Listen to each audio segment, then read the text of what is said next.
욕심도 없이 어두운 세상 비추어 온전히 남을 위해 살듯이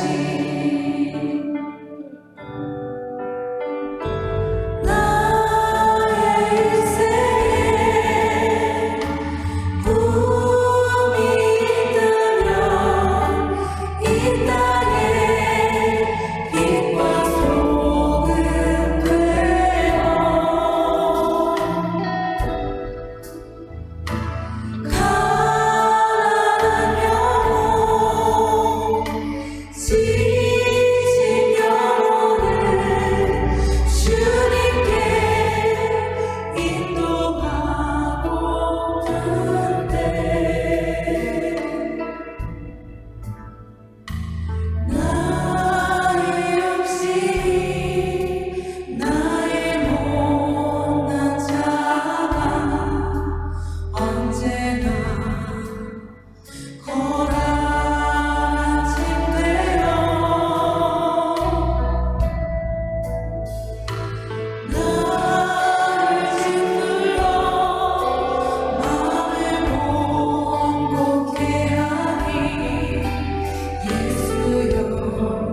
샬롬. 3월 3일 수예배를 하나님께 드리겠습니다. 찬송 180장 부르고 우리 수예배 시작하겠습니다. 180장입니다. 하나님의 나팔소리.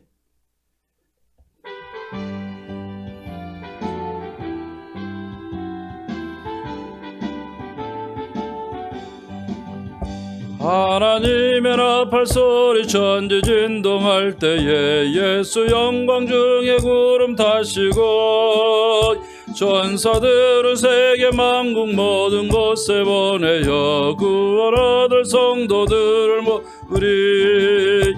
나팔 불 때 나의 일을 나팔 불 때 나의 일을 나팔 불 때 나의 일을 부를 때에 잔치 참여하겠네. 무덤 속에 잠자던 자 그때 다시 일어나 영화로운 부활 승리 얻으리. 주가 택한 모든 성도 구름 타고 올라가 공중에서 주의 얼굴 배우리. 나팔 불 때 나의 일을 나팔 불 때 나의 일 나팔 불 때 나의 일을 부를 때에 잔치 참여하겠네. 주님 다시 오실 날을 우리 알 수 없으니 항상 기도하고 깨어 있어서 기쁨으로 보좌 앞에 우리 나가서도록 그때까지 참고 기다리겠네. 나팔 불 때 나의 일을 나팔 불 때 나의 일을 나팔 불 때 나의 일을 부를 때에 잔치 참여하겠네. 아멘. 사도신경으로 신앙고백 드림으로 수예배 시작합니다. 전능하사 천지를 만드신 하나님 아버지를 내가 믿사오며 그 외아들 우리 주 예수 그리스도를 믿사오니 이는 성령으로 잉태하사 동정녀 마리아에게 나시고 본디오 빌라도에게 고난을 받으사 십자가에 못 박혀 죽으시고 장사한 지 사흘 만에 죽은 자 가운데서 다시 살아나시며 하늘에 오르사 전능하신 하나님 우편에 앉아 계시다가 저리로서 산 자와 죽은 자를 심판하러 오시리라. 성령을 믿사오며 거룩한 공예와 성도가 서로 교통하는 것과 죄를 사하여 주시는 것과 몸이 다시 사는 것과 영원히 사는 것을 믿사옵나이다. 아멘. 찬송가 183장 빈들의 마른 풀같이 같이 찬양하겠습니다.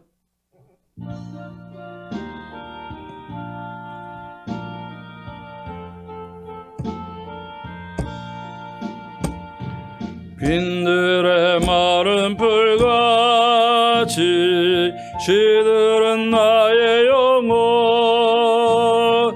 주님이 약속한 성령 간절히 기다리네. 가물어 메마른 땅에 단비를 내리시되 성령의 단비를 부어 새 생명 주옵소서.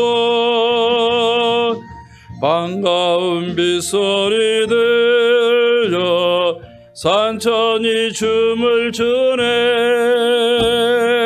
범비로 내릴 성령 내게도 주옵소서.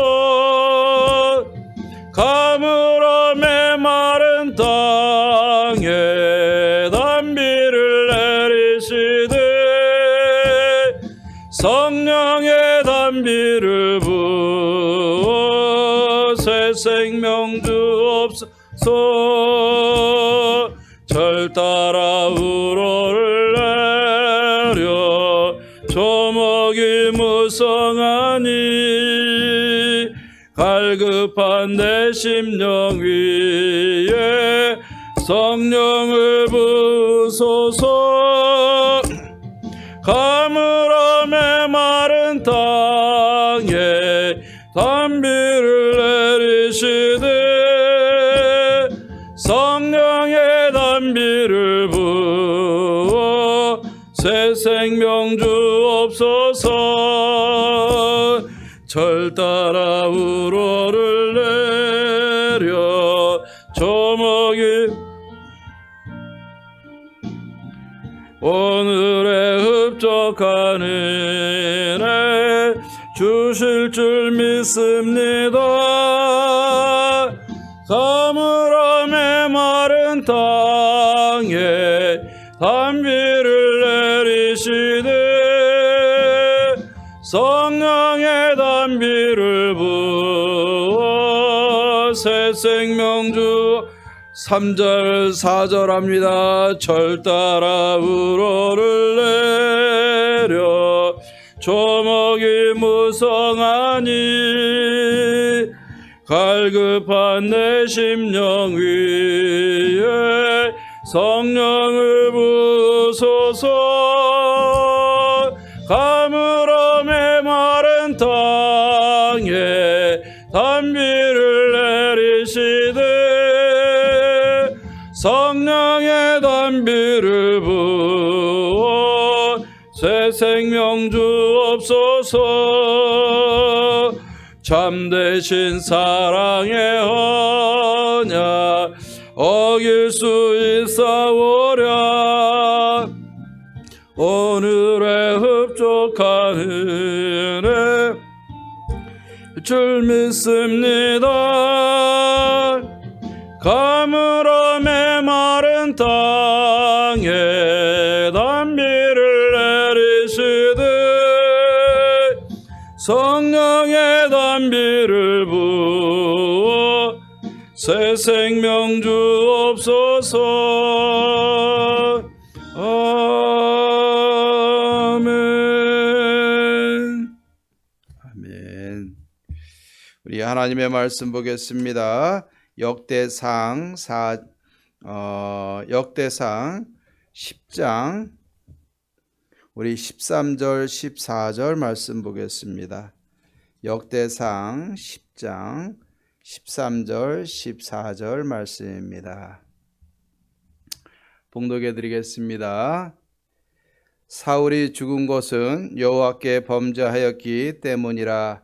그가 여호와의 말씀을 지키지 아니하고 또 신접한 자에게 가르치기를 청하고 여호와께 묻지 아니하였으므로 여호와께서 그를 죽이시고 그 나라를 이새의 아들 다윗에게 넘겨 주셨더라. 아멘. 좀 거리두기가 완화가 되면은 대면 예배와 더불어서 함께 예배를 드리려고 했는데 2주가 더 연장이 됐습니다. 참 쉽지 않은 것 같습니다. 우리가 일상이 회복이 되어진다는 것이 이렇게 어려운 것입니다. 우리가 늘 하나님 안에서 하루하루가 얼마나 감사한지 다시 한번 되새길 수 있는 그러한 기회가 됐으면 좋겠고, 하루하루 하나님 앞에 감사함으로 소망을 가지고 우리를 하루하루 또 한 주 한 주 열어갈 수 있는 믿음의 사람들이 되어지기를 주의 이름으로 축원합니다. 저는 국민학교라고 그러죠.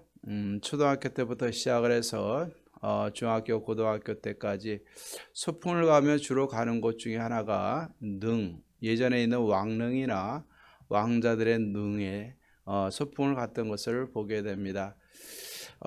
능에 가면은 어떻습니까? 참 들어갈 때부터 뭐 여러 가지 이렇게 고즈넉한 분위기도 있지만은 딱 들어가는 순간에 산으로 쫙 이렇게 언덕으로 주어지고 잔디로 딱 갖춰져 있고, 또 올라가면은 무덤이 굉장히 크게 만들어져 있죠. 또 주위에 여러 가지 조각물들을 같이 이렇게 갖다 놓게 되는데, 그 무덤들이 뭐 가까이에는 뭐 100년, 200년부터 시작해서 1000년이 넘는 무덤들까지 있게 되는 것을 봅니다.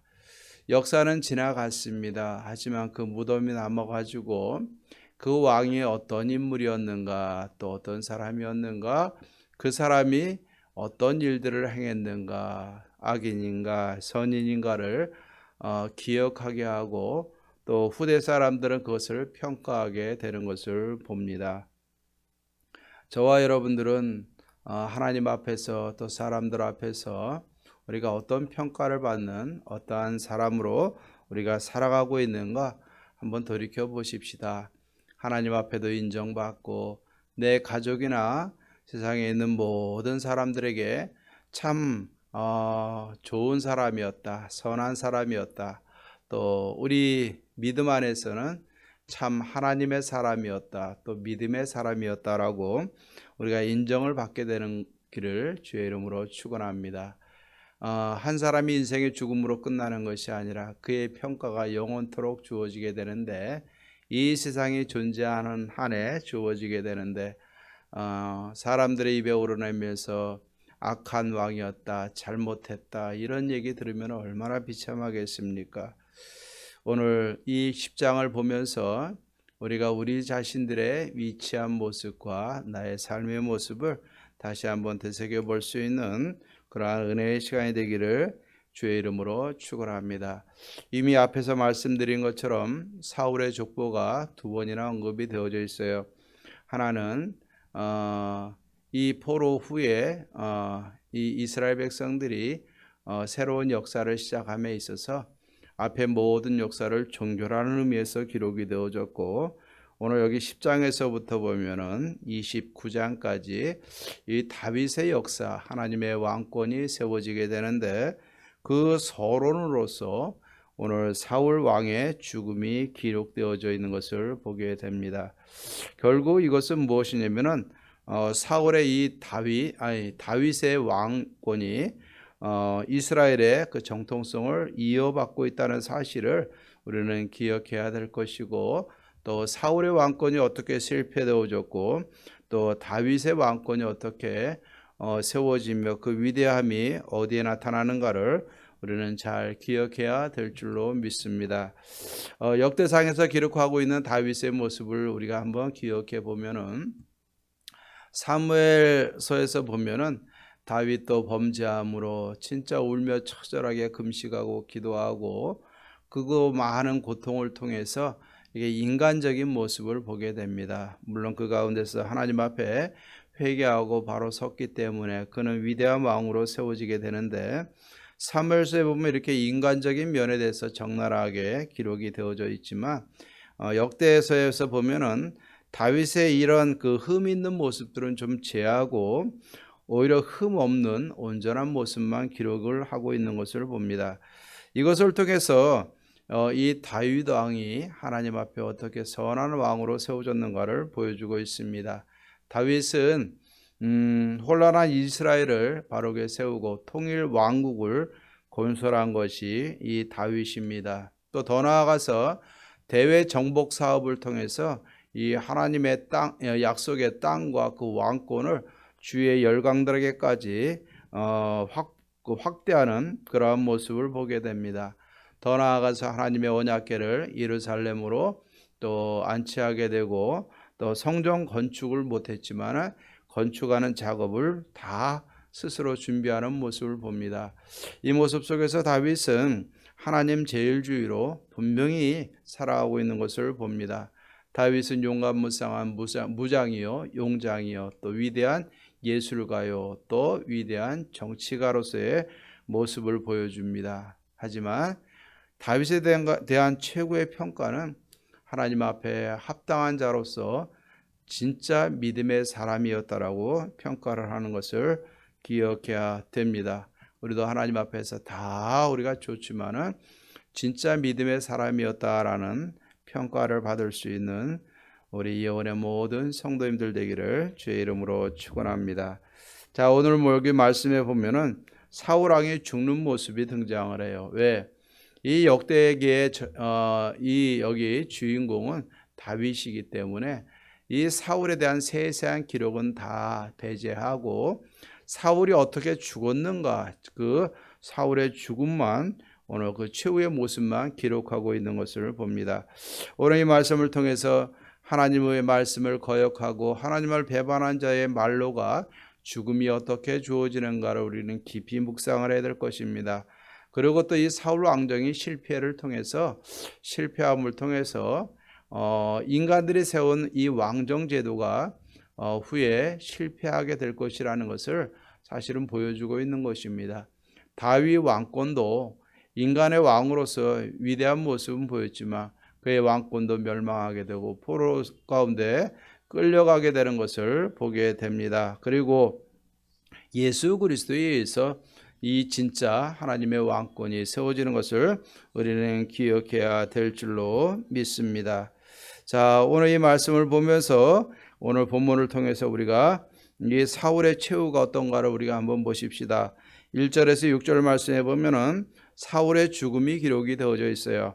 자, 사울이 죽게 된 가장 큰 원인은 무엇입니까? 불순종에 대한 하나님의 심판으로 그는 죽임을 당하게 되는 겁니다. 블레셋과 전투를 합니다. 길보아 산에서 전투를 합니다. 근데 이스라엘 백성들이 패하게 되고 블레셋 사람들이 승승장구합니다. 그들이 쫓아오다가 이 사울의 세 아들 요나단과 아비나답과 말기수아를 죽이게 됩니다. 그리고 사울까지 쫓아오면서 거의 미치게 되어졌는데 블레셋 사람이 활을 당기고 활 쏘는 자가 이 사울을 발견하고 쏘려고 하니까는 사울이 어떻게 합니까? 다급해 가지고 자기 무기 든 자 병사에게 신하에게 그 칼로 나를 쳐라. 나는 할례 받은 자에게 죽는 것은 원치 않는다. 내가 어떻게 할례 받지 않는 자에게 죽임을 당할 수 있겠느냐? 내가 나를 칼로 찌르라 라고 얘기를 하니까 두려워서 무기 가진 자가 사울을 찌르지 못하죠. 그러니까 사울이 자기의 칼을 땅에 놓고 그 위에 엎드려져서 스스로 자결하고 무기 가진 자도 스스로 죽게 되는 것을 봅니다. 자, 오늘 6절 말씀에 보면은 뭐라고 평가를 하냐면은 이와 같이 사울과 그의 세 아들과 그 온 집이 함께 죽으니라 라고 평가를 하고 있습니다. 물론 무비보셋이나 그 사울의 왕가 속에서도 일가 속에서도 살아있는 자가 있는데도 불구하고 이렇게 표현을 한 것은 이제 사울의 모든 왕권은 끝났다라는 것을 선포하기 위해서 이렇게 기록한 줄로 믿습니다. 자, 오늘 이 말씀을 통해서 우리가 한번 기억해야 될 것은 무엇입니까? 사울은요, 할례 받지 아니한 자에게 나는 죽임을 당할 수 없다. 이거는 극도로 수치다라고 이야기를 하고 있어요. 자, 그런데 정작 이 사울은 할례의 기준은 무엇입니까? 하나님을 믿느냐 믿지 않느냐, 하나님의 백성이냐 아니냐를 나누는 기준이에요. 그런데 할례 받지 아니한 자에게 죽임당하는 것은 수치로 여기면서도 정작 하나님께 대해서는 그 자신이 마음으로 회개하지 않았다는 거예요. 마음을 더 완악하게 했고 하나님 앞에 회개하고 하나님을 향해서 부르짖기보다 칼을 놓고서 그 위에 엎드려져 죽는 모습을 보게 되는 겁니다. 결국 이 사울은 끝까지 하나님 앞에서 회개하지 않았고 스스로 자결은 할지어정 하나님 앞에서 겸비하지 않았던 것이 사울이에요. 그러니 얼마나 악한 이 사울이겠습니까? 끝까지 하나님 인정하지 않았어요. 자기 목숨을 끊을지언정 하나님을 인정하지 않았고 하나님 앞에 회개하지 않은 이 극악한 완악한 그 마음의 그 모습을 우리는 봐야 될 줄로 믿습니다.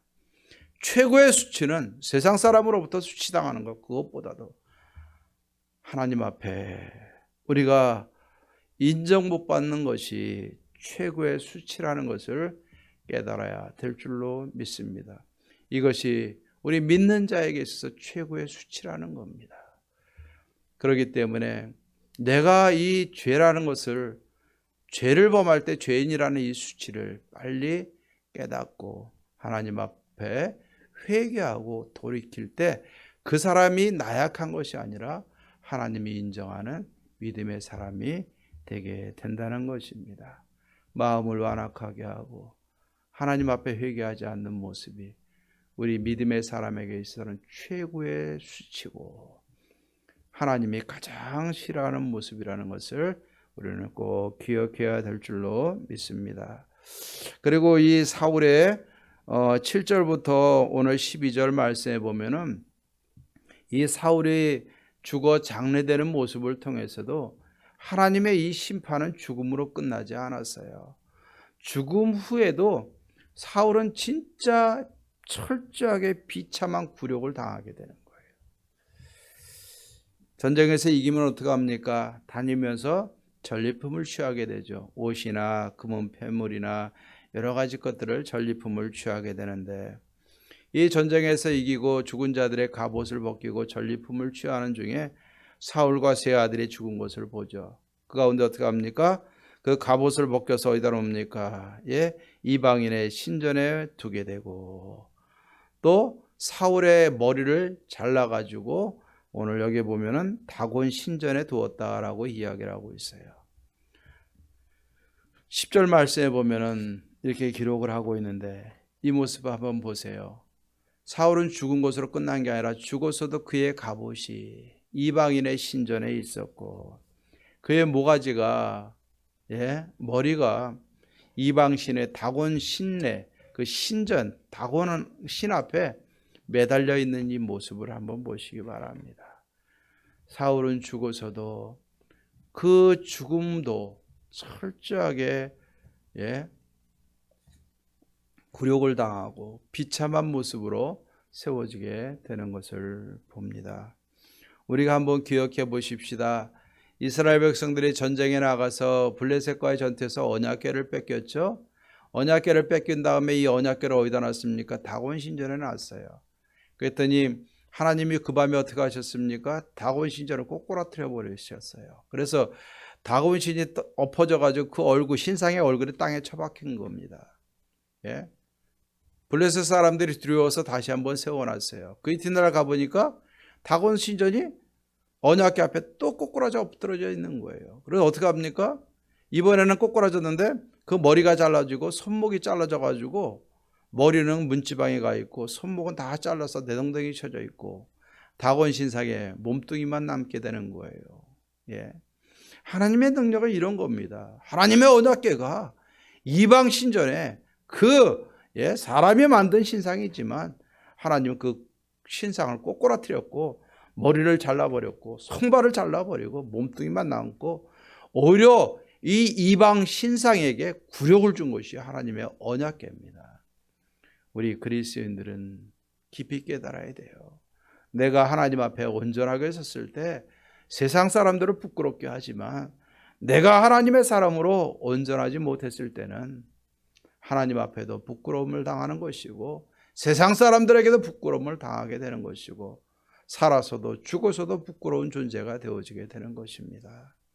우리가 오늘 이 말씀 보면서 내가 하나님 앞에 진짜 사람들 앞에 부끄러운 존재가 아니라 하나님 앞에 인정받고 사람들에게 귀히 존귀함 받을 수 있는 저와 여러분들이 되어져야 될 줄로 믿습니다. 하나님의 은혜를 베푸셔서 그나마 아마도 하나님이 요나단을 기억하시지 않았을까 생각을 합니다. 길르앗 야베스 사람들을 일으키셨어요. 길르앗 야베스 사람은 사울에게 은혜를 입은 적이 있습니다. 사울 왕정 초기에 암몬 군대가 이 길르앗 야베스를 쳐들어왔을 때 사울이 그들을 무찌르고 구원을 해줬습니다.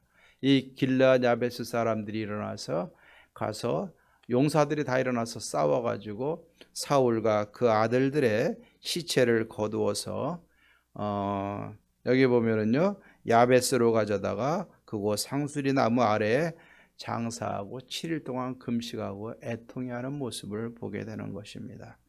물론 하나님께서 요나단을 기억하사 그 사울과 그 아들들의 시신은 하나님의 이 백성들 가운데로 와서 장사를 지내게 되고 부끄러움을 감춰주시는 하나님의 은혜를 기억하게 됩니다. 그러면 오늘 10장 13절 14절에서는 뭐라고 얘기합니까? 사울이 마지막으로 죽은 이유에 대해서 언급을 하고 있어요.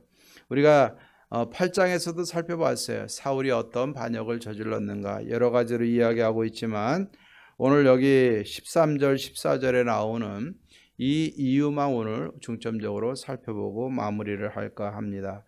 자, 사울이 죽은 것은 13절에 보니까 뭐라고 얘기합니까? 여호와께 범죄하였기 때문이다. 사울이 심판받은 것은 하나님 앞에 범죄하였기 때문이다. 단적으로 이야기하고 있어요. 예. 단적으로 이야기하고 있어요. 하나님 앞에 범죄하였다. 그 범죄한 내용이 무엇입니까? 13절에 보니까 그가 여호와의 말씀을 지키지 아니하였다. 여호와의 말씀을 지키지 않았다. 사무엘상 15장 22절 23절에 보니까는 하나님은 사울을 불순종함으로 버렸다라고 말씀하고 있어요. 하나님의 말씀에 불순종하고 하나님의 뜻대로 행하지 않았던 사울을 하나님이 버리신 것을 기억을 합니다. 또 하나님 앞에 범죄한 것 중에 또 하나는 무엇이냐면은 13절 후반절에 보니까 신접한 자에게 가르치기를 청하고 여호와께 묻지 아니하였으므로 여호와께서 그를 죽이시고 그 나라를 이새의 아들 다윗에게 넘겨주셨더라라고 말씀하고 있습니다. 이 사울이 범한 죄 중에 또 한 가지는 무엇이냐면 신접한 자에 가서 물었다. 우리가 잘 아는 것처럼 이 말씀의 배경을 우리가 좀 알아야 될 것입니다. 사무엘, 하나님의 사람 사무엘이 죽었어요. 그런데 아직 이스라엘에는 여호와의 성전, 하나님의 성전이 아직 세워지지 않은 것입니다. 이 신앙의 이 중간적인 방황기에 이 이스라엘 백성들 속에서 무서히 퍼지고 있었던 것이 무속신앙이라고 합니다. 오늘날도 마찬가지 아니지 않습니까? 사람들이 어려울수록 무속신앙이 점점 퍼지고 있어요. 예. 사주팔자, 예. 요즘 뭐 점 보는 거, 무속인들, 예. 무슨 카드, 뭐 타로니 뭐니 얼마나 많은 것들이 세상에 횡행하는지 모르겠어요. 우리 믿음의 사람들은 절대 이런 것에 휘둘리지 마십시다. 예. 사무엘이 영적 지도자 사무엘이 죽고 이스라엘의 성전이 세워지기 전에 이들에게 무속신앙이 횡행하게 되고 그 무속신앙 중에서 오늘 구약 말씀에 성경에 기록하고 있는 것은 신접한 자들이 있었다. 이 신접한 자들은 누굽니까? 죽은 자를 불러내서 그들과 대화하는 거예요.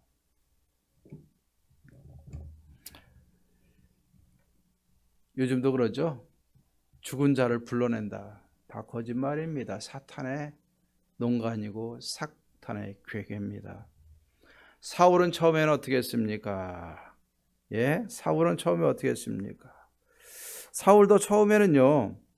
이 한때는 사무엘상 28장 3절에 보니까 사울도 한때는 율법에 순종하려는 생각으로 이스라엘 전역의 박수와 무당을 다 내쫓아 버렸어요. 네.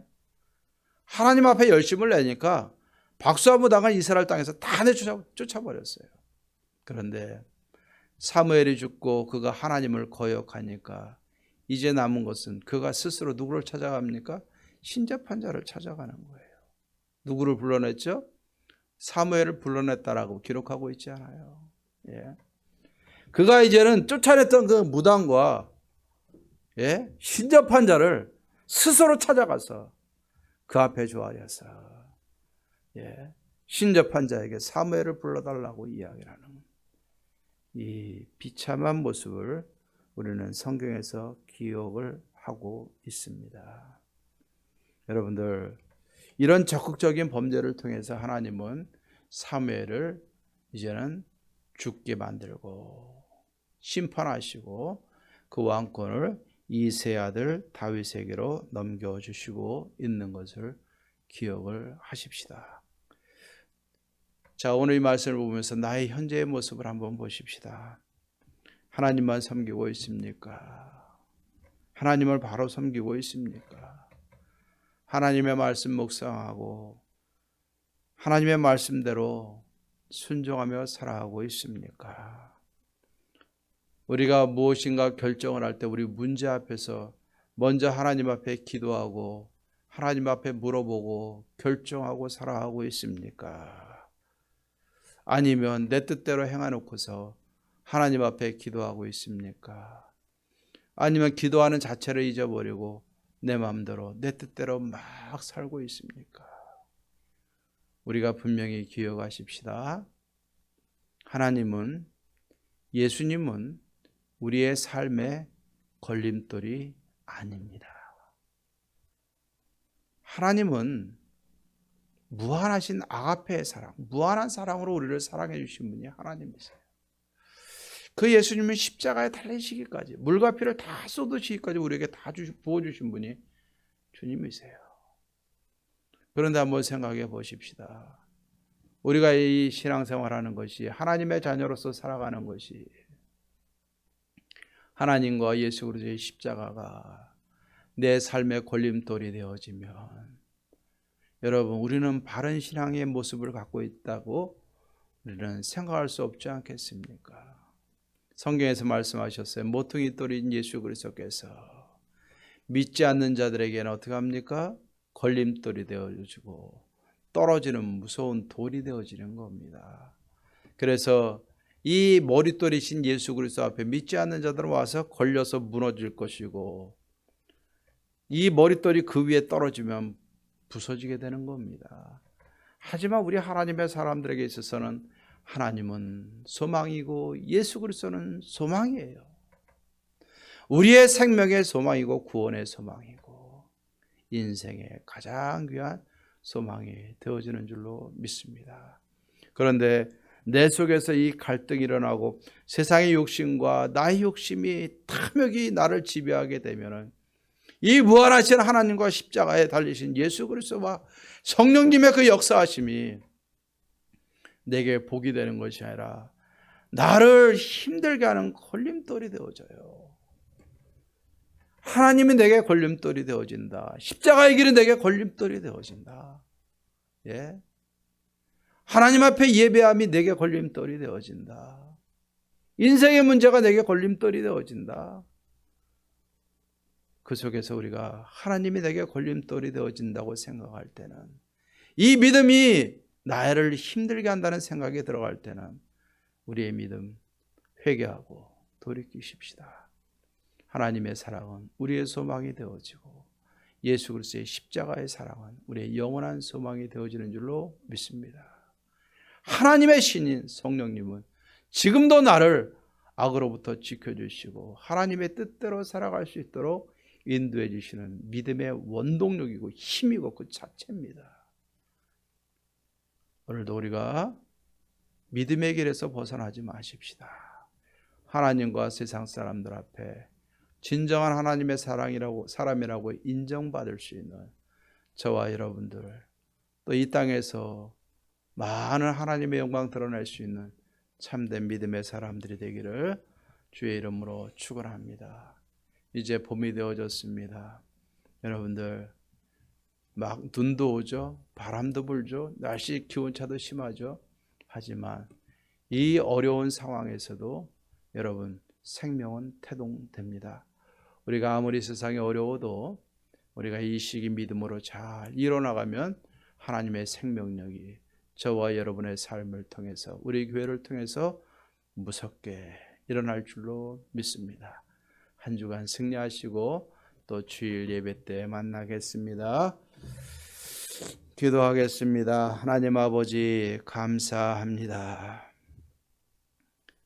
하나님 앞에 불순종하였던, 범죄했던 사울의 말로를 통해서 하나님의 왕권을 실현해 가시는 하나님의 모습을 보게 하신 것 감사를 드립니다. 하나님 앞에 범죄한 사울, 죽음의 심판을 맛보았고 죽음 후에도 비참한 굴욕을 맛보는 이런 무서운 결과를 초래하게 된 것을 봅니다. 하나님, 나는 지금 하나님 앞에서 어떠한 모습으로 서고 있습니까? 하나님이 내게 진정한 소망이요 십자가가 소망이 되어주고 있습니까? 아니면 내가 살아가는데 걸림돌이요 큰 부담감으로 다가오고 있습니까? 하나님, 바라기는 우리 예원교회 모든 성도님들은 이 어려운 시대에 하나님의 생명력을 가지고 소망을 가지고 십자가의 사랑을 가지고 성령의 역사하심을 통해서 다시 한번 굳건히 또 힘차게 일어날 수 있는 믿음의 사람들이 되게 하옵소서. 우리 성도님들 어려운 시기 늘 보호해 주시고 평안하게 하시고 형통하게 하시고 하나님의 사랑으로 충만한 은혜의 삶으로 인도하여 주시옵소서. 병들고 힘들고 나약한 모든 우리 성도님들의 삶 가운데 하나님의 사랑이 충만히 임하기를 간절히 원하옵고 예수님의 이름으로 기도하옵나이다. 아멘. 축도로 예배 마치겠습니다. 이제는 우리 주 예수 그리스도의 은혜와 하나님의 사랑과 성령의 교통하심이 불순종이 아니라 순종으로 하나님의 뜻을 이루며 하나님의 나라를 세워가며 하나님 앞에 인정받는 삶을 살기로 다짐하는 사랑하는 모든 성도님들과 가정과 모든 마음의 소원들 위해 교회와 지역과 열방 가운데 이제로부터 영원토록 함께 있을지어다. 아멘. 주일에 만나십시다.